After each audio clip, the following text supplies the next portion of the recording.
The following is an Operation Podcast production. Creating a culture of love. In today's episode, we're taking a deep dive into the invaluable lessons that I've gathered while hosting Live Through Love. But before we delve into these insights, I want to express my heartfelt gratitude to every one of you, our incredible audience. Without your unwavering support, none of this would be possible. Thank you for listening, sharing, and playing a vital role in the growth of Live Through Love. Now, as we embark on this journey of reflection, it's a real challenge to condense the wealth of wisdom into just a few key lessons. I encourage you to revisit our past episodes and explore topics that resonate with you. Today, we'll be highlighting examples of what it means to truly live through love by examining the profound lessons we've uncovered along the way.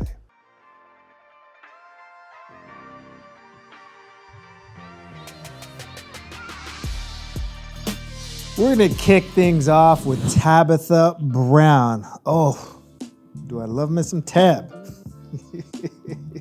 She brings the energy. She brings the heat. She is a ball of inspiration. If you don't know this woman's story or her energy, please look her up. She is amazing. And in this clip, we're really going to lean into the journey of consistency and authenticity. That is some of the key takeaways from Tab. Be yourself, be uniquely you. Stop conforming to everyone else and just be consistent. Show up day in and day out. Tabitha Brown embodies the belief that the potential for greatness knows no bounds. She demonstrates that by staying true to yourself, actively listening to your inner voice and following your purpose with unwavering authenticity, the path to your true calling will inevitably unveil itself to you. Check it out. What are some lessons we can share with the audience, with other women, with other men and people doing their businesses that say it's like, no, it takes time. I'm not an overnight success. And then once you start owning who you are, once you're just fabulous Tab, how do you just branch out and create all these businesses? It definitely took a long time to get to this place, right?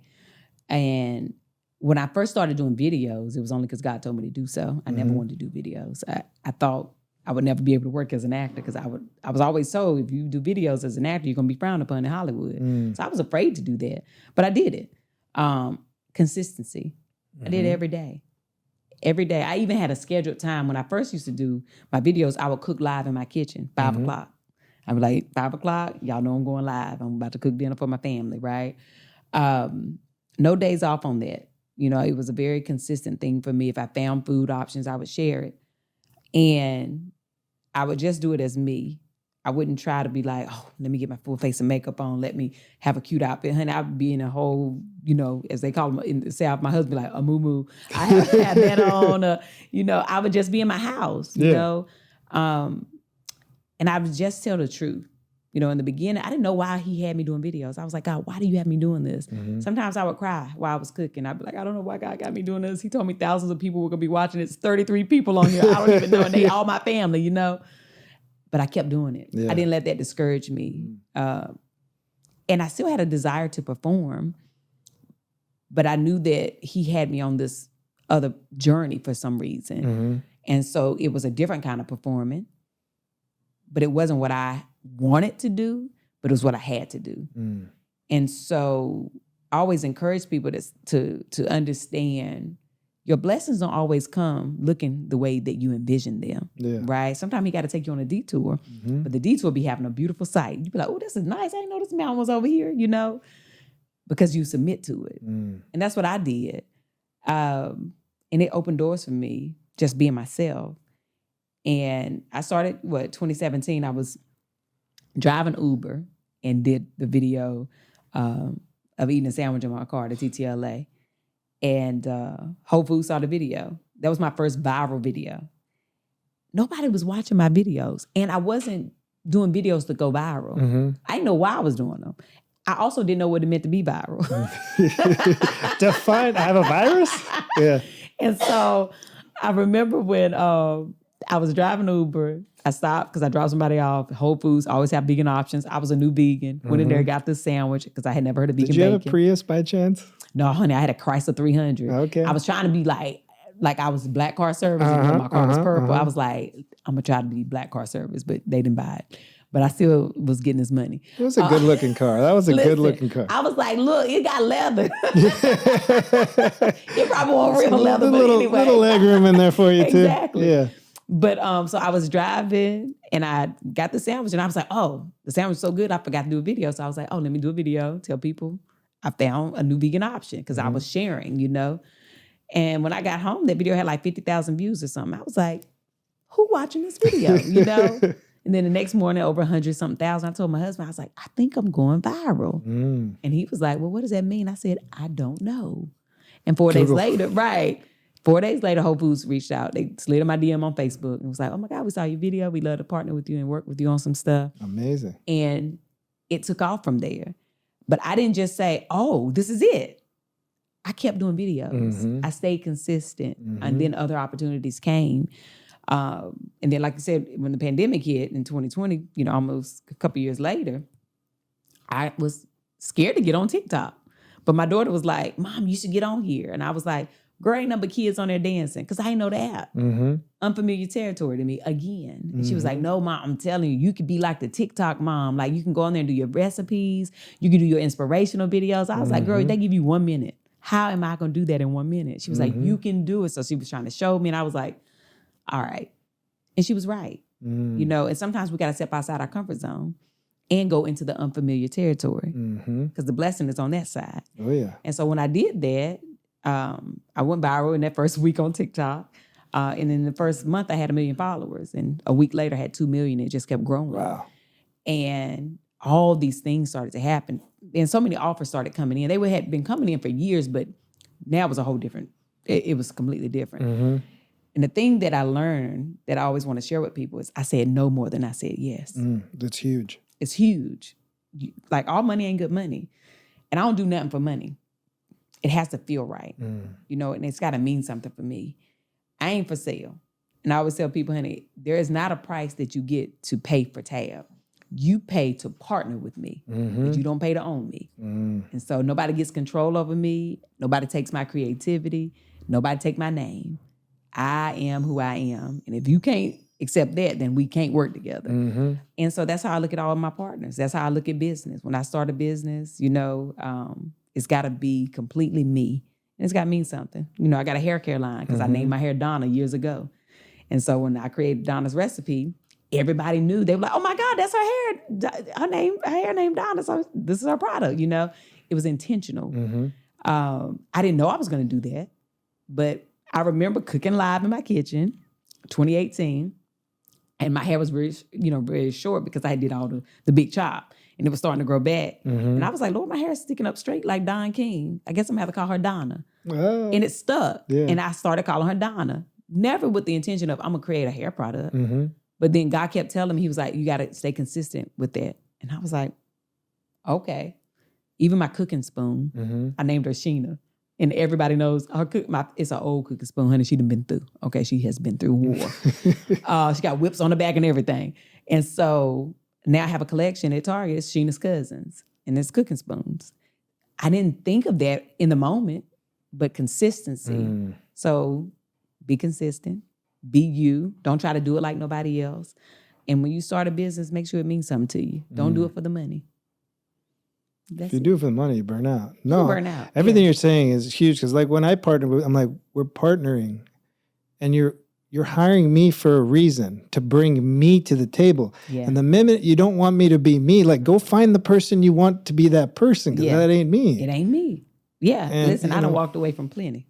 And early on, like, I did a few things for money just because I got to pay the bills. Wasn't necessarily I didn't have my brand yet. Right. But it just didn't feel good. Yeah. It was a horrible experience. Wasn't even worth the money. I think it cost me money. After all the money, it still costs you money because like the effort and the time and the sleeplessness, it's just not worth it. Yeah. And saying no comes, and it's horrible. Yeah. And there's a different mindset. Like saying no is from abundance. Like, no, there's plenty for me. There's something else coming. And the other thing I'm hearing you saying, you just went with the flow. You're like, I'm going to show up. I'm going to move forward. Donna's hairline, Sheena's Cousins, like, yeah, it happens. Became You know, natural. I started with murals and then it spread to all the things. Now we have a podcast show. I just want to share how people are showing up in And love. it's amazing. Who knows what's next? That's right. We never know. I expect the unexpected every day. Every day, anything can happen. Yeah. Lewis Howes firmly believes that self-doubt serves as the ultimate dream killer. He emphasizes the importance of skillfully navigating the ego, embracing a life of service, staying true to one's word. Why, in order to have a meaningful mission, we must continuously act out of service to that mission, and how to adopt a greatness mindset. Check it out. How do you stay true to that meaningful mission, and how does someone not get lost in comparison? Well, I'm not Lewis. I'm not going to impact 100 million lives. I could easily get a comparison with other people in my industry who are reaching more people than me. And my ego wants to compare, but greatness wants to celebrate. And in the past, I used to be frustrated and angry if I wasn't creating what I saw other people doing that I wanted. Then 10 years ago, I really started to shift that and say, I'm just going to be in collaboration with everyone and celebrate people and elevate them. And usually when you shine the light on others, there's a reflection.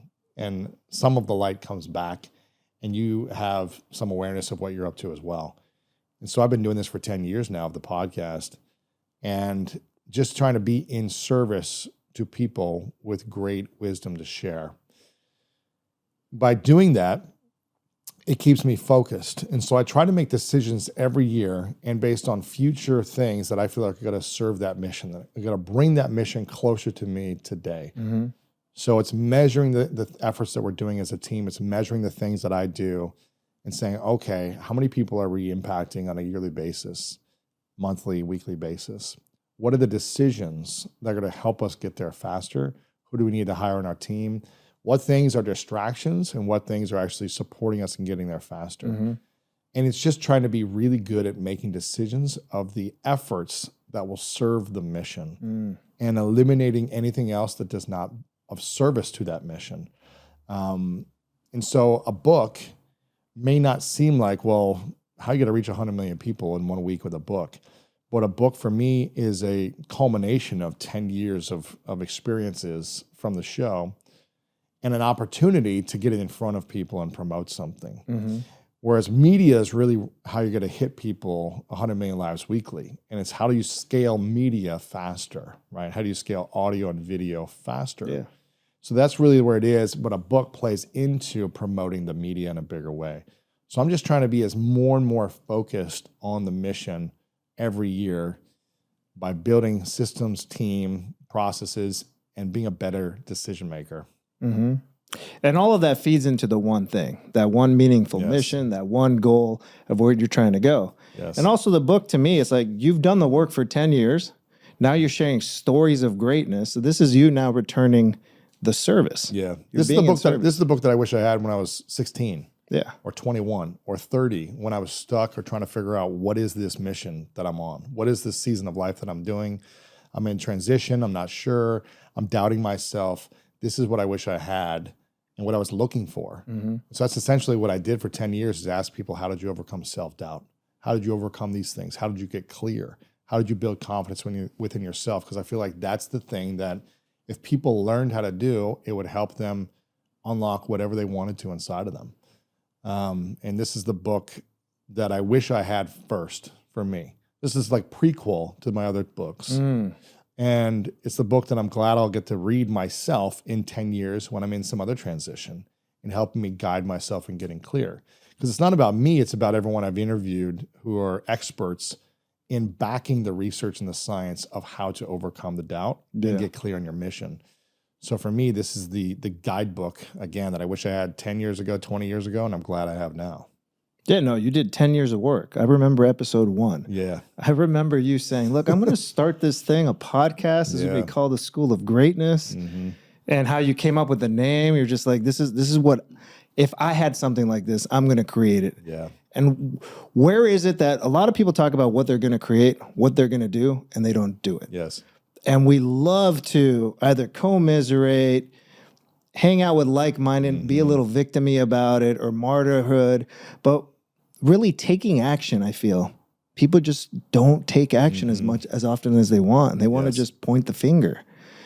And I think the biggest difference with people that are showing up great are they're taking action and they're doing it one day at a time, one step at a time, and who cares what happens at the end of the end. But Yeah, it's really the consistency of being proud of what you're putting out there consistently. Again, for me, as I look back on 10 years, I didn't miss a week for 10 years of showing up. Even when I didn't feel my best, even when I was tired, or even when I didn't want to do it, I still showed up. And it doesn't mean every episode was my best episode ever or the best content ever, but I learned from every episode, and I built incredible confidence in myself by being able to show up consistently.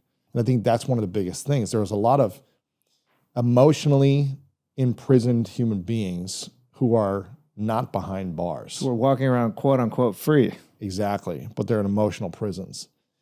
And, you know, there are some people behind bars that are still in emotional prisons, but some who have learned how to heal and mend. And I think that's one of the keys, is learning how to drop the ego from protecting us and needing to look like we're the best or number one or the greatest.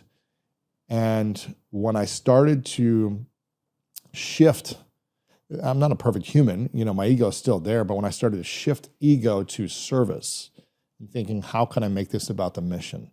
How can I make this? Yes, I want to celebrate myself and the accomplishments and being on the cover of New York Times, great. It's not discounting your success, but it's also being in service to the mission more. And when we can be in service more to our mission, then we can manage our ego better, as opposed to be driven by that like need to look good and be right and be the best. And so it's not discounting your success and what you've created, acknowledge it, and have humility within your service. The difference between the powerless mindset versus the greatness mindset. And when we feel fearful or powerless or being held back in some way, we are living in a powerless mindset. I think there's like 5 or 6 characteristics, and one of them is concealing past pains in the powerless mindset. That means shame, insecurity, things you feel guilty, things you feel bad about. When we conceal those things, it has power over us because we're afraid if someone heard this, they wouldn't like me or accept me. Yeah. So that concealing of a shame or an insecurity, I'm not saying you need to broadcast to the world or on your social media, but can you talk openly to the people you care about the most from your past pains? If not, it doesn't make you bad or wrong. It just means there's something that has power over your energy from taking action in a more authentic way. So can we lessen the impact or control that it has over us? 100%. And when I started to reveal all my past pains and doing it in the most intimate way to the most intimate of people, friends and family and partners. And when I was able to do that, it was able to set me free emotionally from that. Now it takes practice, it takes integrating, it takes time to feel to do it and feel freedom consistently. But the more I did it, the less it had power over me from that one thing. So that one thing doesn't make me feel powerless anymore. And then if you go down each one of the things, if you're lacking a meaningful mission, then you're just disempowered. It doesn't mean you're not a fun, loving person. You're not a good person with good intentions. It doesn't mean you're bad and wrong. It just means you're not able to elevate at the highest level of your potential right now when you lack a meaningful mission. There's another thing we talk about a lot. It comes up a lot in our conversations, but it's not only just keeping your word, but being your word. Yeah. And being our word with ourselves, right? It's much easier to say, yeah, I'm going to be on time, or I got you and I'm going to show up. But how often do we break that word with ourselves? And what's the avalanche effect around that? Yeah. I mean, when we're not our word to ourselves, it's just, we lose confidence and belief in ourselves. And so in a world of, as human beings, we're always going to be out of integrity. That's some way, somewhere, some way. It doesn't mean we need to be often, but it's, especially if you're living a big life, there's going to be moments of out of integrity. Even today I was late. And for me, it's one of the things I hate more than anything is being late. And I hate that I get to renegotiate with people. And I think the thing is, if you don't communicate before you know, and you're just late, that doesn't work for me. So that's why I always communicate when I know I'm not going to be on time. Yeah. And ask for a renegotiation, essentially. But I never like it. The feeling. Mm-hmm. And I've always got to get back on track when I'm out of integrity with my word, and see how I can make up for it, and how I can like get back in alignment of those things. Mm-hmm. But I think that's the key. When we're always out of our word to ourselves, or we're not renegotiating and creating a new commitment with that, Mm-hmm. then we lose credibility with ourselves and with others. And it's hard to do anything meaningful at a high level without credibility, without authority, without people being able to trust in you, be able to show up with whatever you commit to. And so that just is hard over time if that happens often. And again, if you can renegotiate, that's a different thing. But if you don't renegotiate and you just show up late constantly, or you just say, I forgot, or whatever, then you lose credibility with yourself and with others. Next up, we've got Logan Gelbrich. He underlines the significance of questioning whether playing it safe in life equates to happiness or complacency. He highlights the vital role of self-awareness and taking charge of one's own choices while cultivating a growth mindset. It's crucial to observe how perceptions shape the way that we view the world. Check it out. One of the beauties of the observations in writing the book actually was that I can acknowledge, and the reason why I wrote the book was an observation of a large set of the population living in the way that you just said, sort of complacent, resigned, relinquishing agency, checked out, playing follow the leader, whatever you want to say, playing it safe. And there's a lot of people locked arms on that. And, we are communal creatures. So if I feel afraid about the vulnerability of advancing myself or pushing myself or whatever, it helps me feel safe to enroll you in that and them in that and everybody that I can around me to justify that, right? We're commiserate. Right, yeah, we love to can't blame me, right? Exactly. Yeah. And so that is such a prevalent pull. And I think that we need to recognize, like, what are the pulls that we have in our life? Is it alcohol? Is it like, what's a thing that's like kind of always calling your name? And a thing that is calling, I think, every human's name is like, hey, like, take it easy, chill, But the good news, not all bad news. Like, the good news is I've observed that there is a population and like a community locking arms on the other end. I think it's smaller, less people. Yeah. But those people align, and not to like do like a name droppy podcast thing, but it's like, I've been in certain rooms where I was the one who I'm like, how'd I get here? Should I, like everybody's like the guy, the gal, the whatever. And I was like, why do these people spend time with each other? And like a younger version of myself would have just said, oh, that's what like famous people do or successful people do. It's like they hang out with other people like them because that's just what they do. Yeah. And in these certain contexts, when this light bulb moment hit me, was like, that's not what this is.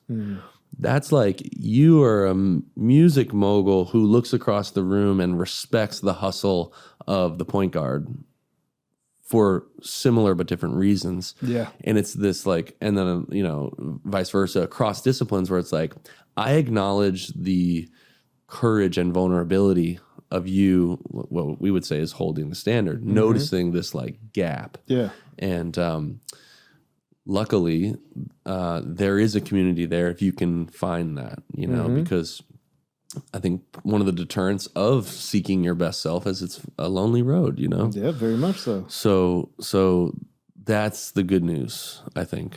No, and congregating around people playing a game either at your level or seeking people playing at a higher level that you want to strive to be. Yeah. As humans, we hate being uncomfortable. Yeah. We want to be as comfortable as easy. We want the easy route. We want the easy pill. Totally. Like, that's why there's such a huge industry in supplements and fat burners and this and that. Like, what's the easy way out instead of trying to do the work? Hold the standard. What's in the gap and finding that question? Yeah. And it's so much easier to validate all our shortcomings and hang out with people doing the same thing. And all of a sudden you're in that circle and you're like, wait a minute, why are we all here in this space? Totally. You know, and I've outgrown friends because like they're happy where they're at. Yeah. This isn't a judgment. Like you got married way young. Yeah. You had kids way young. Yeah. You seem to be happy anyway. I don't want to assume if they are or aren't. Yeah, who knows? Yeah. But then you see some people that are just all weekend just drinking and buried in sports because they don't want to be home and they're not happy and they're not happy with the trajectory. So I think it's asking these questions of like, am I happy? Yeah. Am I playing at the best level I could play at? Can I play harder? Can I get better? And seeking this. So that's the purpose of having these conversations, right? Humans are self-aware, and maybe like a cheetah isn't. Like a cheetah isn't like, oh, like I wonder what the other cheetahs think of me. It's sort of like it's sort of like hungry, kill, sleep, whatever. And maybe we're wrong about that, but let's just use that archaic thing. Humans though are self-aware. Like we know we are an ego, a thing, a person. And then that like allows us to, in good ways and bad ways, depart from the moment, right? Like we can think about old shit. You know what I mean? Like we could be like miserable or happy thinking about something that happened 5 years ago. I don't think cheetahs are really doing that. I could be wrong, right? Same thing. You know, right now I could be drifting with my conversation from you and worried about a thing that's happening 3 days from now. And that's a human thing that we do. Now, the challenge though is we can't see ourselves. Like our self-awareness, all people's self-awareness, even the people in your life that are like, that dude's a pretty self-aware cat, you know? Even that dude or gal cannot see themselves perfectly. Yeah. So we need these experiences and people around us to introduce us to ourselves, you know, like, because all the things that we're talking about that you probably talk about on every episode of this podcast, like personal development, growth, like, you know, achievement, all these like positive things are only as we're only as good at that pursuit as we are self-aware, right? Like if I don't know where I'm weak, then how can I work on those things? You know, exactly. And so, but who's asking that question? That's the thing. For sure. And I think it's a curated thing, like sort of like what you've been saying, you know? So if I can't see myself, then I need to be careful about what the mirrors are around me. So my view is that it almost doesn't matter the specificity, like the specifics don't matter. You know, like being removed from baseball, for example,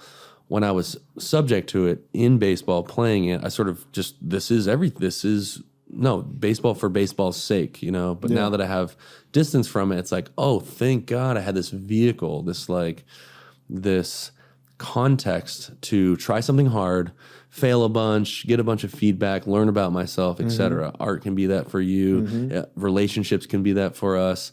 And the people around us can be that for us. But as you get older, I think, and this, you know, I'm sure we could dovetail some of the organizational aspects of Deuce in here, which is, you know, can you create a container, like an environment that would introduce you to that kind of feedback, right? Can I curate it where it's like, you're in my life, not just to like have beers and hang out, you're actually in my life to show me what's up, and like where I'm at, you know, and we can make a deal. Like I will do that for you. And now you sort of give permission and ask for permission. Yeah, like curate a mechanism to receive the kind of feedback you need to learn yourself. And that's like the beauty, the gift and the curse of being human. You know, it's like we're self-aware. We have a very biased, incomplete view of reality. And we're susceptible to the information we take in, you know, and I think a lot of people consciously and subconsciously surround themselves with people that support their bullshit. But then there's like the worldviews that live above that, which is like, well, how do you perceive the world? You know, do you perceive that you're just the way, who you are, and things are the way they are, and they have to be that way, and that's you giving up your agency? You know, you can't work with us if you don't at least learn about Carol Dweck's work, which is the growth versus fixed mindset, right? So she's Stanford researcher who's basically bifurcated, like made two distinct worldviews. One is a growth mindset, one is a fixed mindset. And then, you know, I'm sure folks have heard of this already, but just to like revisit, it's like this fixed mindset on a foundational level just perceives that our traits are unchangeable truths about us, right? Like, you know, if you had a fixed mindset, you would perceive like, well, I was just born athletic and I'm smart and I'm good at this and I'm a good communicator and I'm a good person. And that's just who I am. Yeah. And those aren't bad things to think, but it can be dangerous because if you receive feedback or inputs that like, maybe you lose a game, maybe someone tells you, yo, bro, like you're not nice. Then It's challenging your fixed perception. yeah, it's really bad news because I'm giving you information that you can't do anything with, right? You either have to bob and weave and make the person who's giving you this feedback wrong or bad or whatever, or face what you perceive to be the truth, which is that, oh shit, maybe I'm not a good athlete or whatever the characteristic is. Conversely, the growth mindset just perceives on a foundational level, and it's less about performance or any of that. It's just the assumption that we can change. You know, I'm malleable. I can improve and degrade in any capacity. So then if someone comes to you and says, yo, that was like a garbage effort, or I didn't like this thing that you made, it's just good news because it's the way forward, you know? Yeah. And that's like the 10,000 foot view of what we were just talking about with agency. What great opportunity for agency when you have the ability to change, you know, that all of these inputs are just like helpful. In this next segment, let Elec Simon electrify you with his megawatt smile and insights, addressing the challenges of dealing with mental health issues, emphasizing the importance of consistently showing up with love, even on the most difficult of days. He advocates for the power of sharing a smile, embracing authenticity, and wholeheartedly leaning into love as a guiding principle. Check it out. Right now, anybody watching this, where's the camera at? Boom, there, bam, bam, hey. Hi, Mom, I love you. Anybody watching this right now, I struggle with mental health badly a lot. And I'm gonna tell you why. I hide it through my smile and my laughter, but I struggle with mental illness bad because I want to make sure everybody's okay. And then if I'm not, I just want to keep all my loved ones in a room and just nobody leave. I'll go to the store for you. I'll go. Just stay here. I know you're safe here. Just grow old here. Just stay right here. Don't move. And that's bad. My mom's I come from a big family, loving family. We was poor growing up. Come from a big family. That's why the drive I have in me now. But my mom made, and she's set now, but she made $333 every 2 weeks to provide. Damn. 333. I remember as a kid, I used to hear her crying when I walked past her bedroom, and I'd be like, Mom, what's wrong? She was like, nothing. Get ready for school. I'm good. She's one of the strongest women in the world. My aunts, everybody. So the mental stuff as a kid started getting like, okay, I got to make sure I'm not going to live like this. I got to make sure my mom's okay. I got to make sure my mom's okay. So me and my mom are in tune. My mom was born at 10:42 p.m. I was born at 10:42 a.m. So that right there is already like locked. It's crazy, right? Long story short, the mental part, I have an addictive personality. I used to have a bad gambling problem. Nobody knew. And I'm going to say it on it. See what I'm saying? I'm going to say it on here so the world, whoever's watching, I used to have I walked away from my wicked ways. I walked away from it.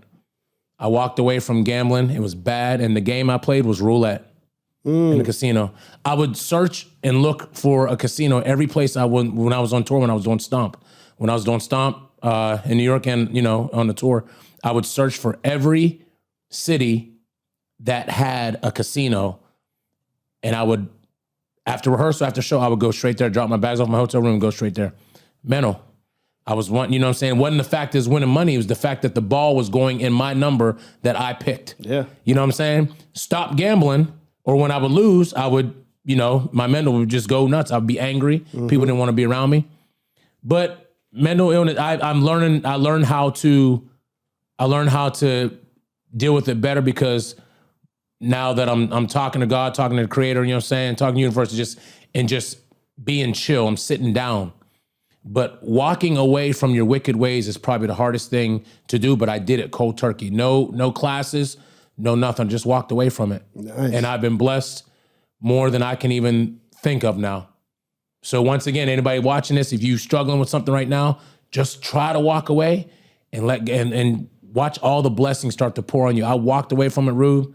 Bro, I'm telling you. And it just, as soon as I walked away, it was like, okay, bing, boom, boom, boom, boom. And I look back and I said, man, I was in a dark place, but I was smiling the whole time, Rube. Yeah. Smiling the whole time, bro. But I can't believe I said that on film. I don't care though, because I know it's going to help somebody else. Part of your journey. Exactly. So what was the trigger that led to like, yo, Elec, you need to walk away from this now? What was it? Was there a moment? Was there a person? It was both. It was my girlfriend. My girlfriend, she was tired. She was like, I'm just tired of this. She said, I hate you. She's like, I'm nervous because I don't know when you just leave. I don't know if you're gonna, you know, say I'm done and think about, you know, taking my life. Thought about it tons of times. Because you would never be able to tell. I just smile, I'm always laughing. So you'd be like, people see you on stage, they think everything's great. That, and my mom would cry a lot because I would be angry when I lost. I didn't want to talk. I would just leave myself, put myself in a room. Main thing was, I'm working so hard being on the stages, making all this money, doing this, blowing it, trying to double it, trying to get the fast money, trying to triple it, trying to blah, blah, blah, blah. But I think the main reason, and Pastor Matt, he's a great dude, helped me out, and he said, God will bless you, Elec, once you let this thing go. You're gonna be on the biggest stages in the world. You're gonna play. You're gonna start getting it. He's like, once you let this go. And my mom said that. My mom said, walk away from your wicked ways. I was like, I ain't trying to hear that. I don't go to church. People know that. Yeah. I have a relationship where I love God. I don't go to church though. Well, but God said we can talk to him directly. Man, I'm talking to him direct. I don't go to church. That's just me. And I love God. Period. But I said, God, if you're listening to me, I need you to help me. I need you to take me away from this. I stopped July-ish. Yeah, sometime July 1st, 2nd. 2 months after I stopped on the Pieces of a Dream tour. Yeah, two months after I stopped the Pieces of a Dream tour, we played Atlantic City. A roulette table was 15 steps away from my room. I didn't do it. I stayed in my hotel, did the show, did rehearsal. I said, come on, Elec, come on. You can be strong in the gym, but I need you to be strong now. After that battle, I was like, this is easy now. Got it. A year later, to that same date, we play another casino in Arkansas, Memphis area. They're right there. Same thing. Another test a year later around the same time. So the test is going to be there, and it's just about in here and up here, and I conquered it, and that was it, bro. I was done. I was done with it. Congrats on doing that. Thank you. Nobody knows about that, but now they know because it's on the Ruben. It's going to be out there. It's going to be out there. But that's why we're here. We're here to tell stories and get real. It's on the Ruben show. You know? No, y'all at home, and y'all know now. Like, man, I didn't know that. Yeah, roulette was my game. Roulette was my game, and not gonna lie, bro.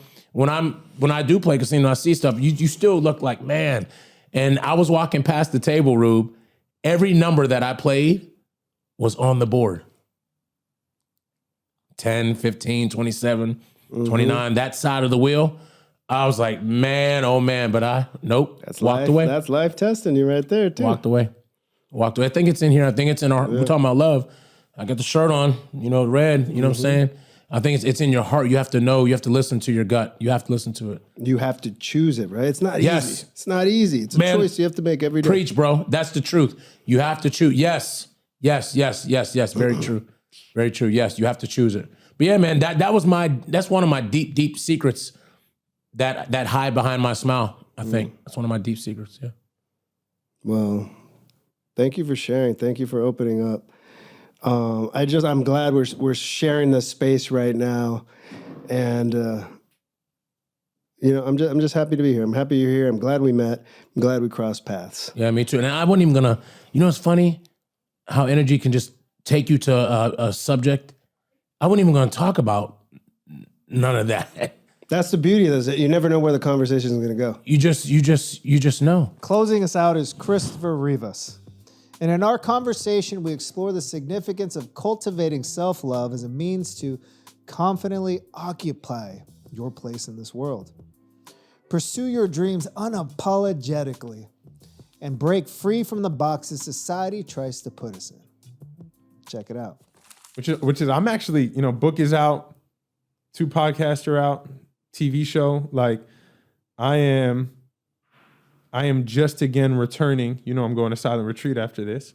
Yep. Like to me, that's 5 days where I get to be like, what is it actually? Am I doing things for other people still? Or like, what does it mean to return to self? What does it mean to be disruptive? Yeah. What masks do I still have? What costumes, can I still get closer to myself and unplug from them? So we'll see. I don't got I don't got the answer right now. I mean, do any of us have the answer? But like, again, saying so much right there. When we make the conscious choice to show up as authentic as we can, like my true self is here right now, do we still have an inkling of something that needs to be put on to people please in a little context? Like right now, we can't even have opinions. It's tough. It's tough. Are you blue? Are you red? Are you this? Or are you that? I mean, before we started recording, we talked about the 11 people who have been canceled in a month. Exactly, right? So you don't even know. But the truth is, when you started being you, look what started happening. It's like when The Rock, he says this thing. He went into Hollywood. They told him to not be so big and be thin and fit the mold. And some of those movies during that era weren't doing so well. And he just said, fuck it. I'm going to be me. I'm going to be the biggest rock that's ever existed. And I'm just that. And look where he is now, right? The most #1 global star in the world and just killing it at everything. But he shows up and he's him. So like, we can do that. And that's where... We can and we should. It doesn't mean it's easy. Of course not. Yeah. No. That's we the hard can, part. we should. Doesn't mean it's easy. I think that's true and universal for the people we might admire or look up to. Mm-hmm. They are themselves unapologetically. They are themselves unapologetically. I'm not saying I admire or look up to a Kardashian, but I might say that they are themselves unapologetically. People whose value systems I don't respect, they are themselves unapologetically. Mm-hmm. And so I think for me, it's like, oh, can I be myself unapologetically, but also aligned with value systems I care about, like causing less harm, Yeah. inspiring people to live through love, Yeah. making art that I stand behind, that lifts people up, doesn't suppress them. Yeah. Yeah. But that's true. It's like, I talked to these kids once, 8th graders, and then I put up one of my murals that said, "You are beautiful." And I said, "Hey, what does this make you feel? Like, talk to me, kids." And this little girl raises her hand, like, "I don't feel beautiful." So I asked her, like, well, why not? She's like, "Well, I'm not Kim Kardashian." And I was just like, that hurt. Oof. That hurt. I'm like, no one can be anyone else. But like, one of the things you just said is like, we can look up to these people and say, look, they are them and they're showing up, and just be that. Don't be all the other things, because you can only be you. So if you want to emulate some of these people, I always say, like, do the things that put them on the platform and do your version of that as you, and just don't ask for forgiveness or don't apologize, and just be everything you can. And as long as you're not like causing harm or doing things off those lines. But I think that was something that just caught me off guard. Like, I didn't know how to do that. And I just reframed it as like, use her as a role model of what you can aspire to. Do you think she understood what you were saying? I hope so. Yeah. I made it simple. She's in 8th grade. I'm going to give her benefit of the doubt. It's just like, when we start comparing to others, right? Me as an artist, like, look at Jeff Koons. Sound like look my partner right now. Look at Jeff Koons, or let's look at Daniel Asharm, or these other artists that I look up to. It's like one day I'll be there, but if I try to make myself that person now, but I'm not being me, or trying to take a shortcut, you never know. Like one guy's like, dude, it's taking me 30 years. Oh, it's taking me 40 years. Like part of that is the journey and the path, but comparison, that's the hard part with social media too. Right, I'm going to take the literal sense of the Brown Enough cover. I'm Colombian also, but like I'm not J Balvin, so I'm not that famous. Or Maluma, or what's happening. Like the fact that Colombians are taking over the music space is amazing. You're into it, right? But it's like, are we enough? And that's what matters. Am I enough just being who I am and showing up the way I am and attacking my dreams with my enoughness? Mm-hmm. But yeah, so my partner did give me a very honest but stern comparison conversation today. Ooh. You know, that was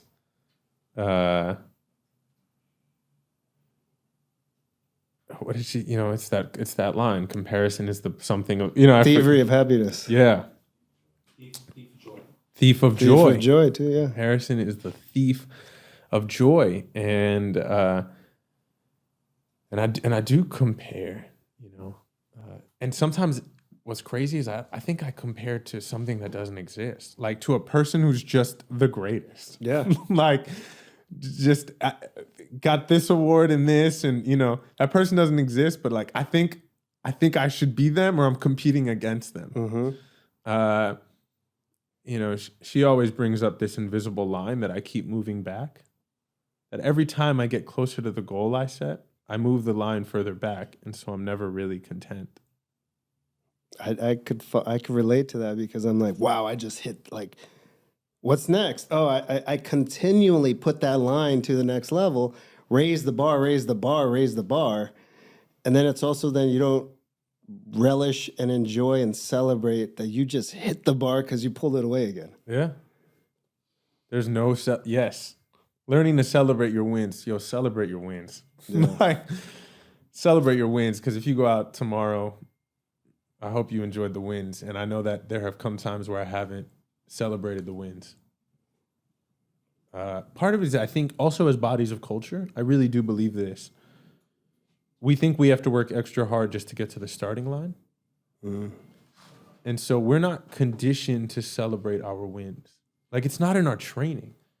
Our training is to get more, to acquire, to win, to hustle, but not to rest. Mm-mm. And what does it look like to train in that way? Maybe to train those muscles, those rest muscles, those recover muscles, those, like, I did it. I'm going to put my own worth on my name if you're not. Like, I did this, and that's dope. And then something new I'll do something else. Yeah. Well, those were some powerful lessons. Lessons that I've learned from hosting this show, from holding space, from being curious. And in summary, these remarkable individuals offer unique perspectives on life and personal growth. Tabitha Brown illustrates that embracing authenticity and staying true to one's purpose unveils the path to greatness. Lewis Howes stresses the importance of defeating self-doubt, navigating ego, embracing service, and adopting a greatness mindset. Logan Gelbrich emphasizes self-awareness, the pursuit of dreams over complacency, and the role of perception in our worldview. Elec Simon discusses dealing with mental health challenges and the power of showing love, sharing smiles, and leaning into authenticity. And Christopher Rivas encourages self-love to confidently occupy one's space in the world, pursue dreams unapologetically, and break free from societal expectations. Always remember, choosing to live through love is a daily practice. And together, we are shaping a culture rooted in love. We appreciate you for tuning in. Now, please take a moment to show your support by liking and subscribing to Live Through Love, ensuring that you never miss an episode. And please don't keep us a secret. Sharing the show with your friends would mean the world to us. Thank you. Thank you so much for tuning in to Live Through Love. If you love this episode, you'll love this episode.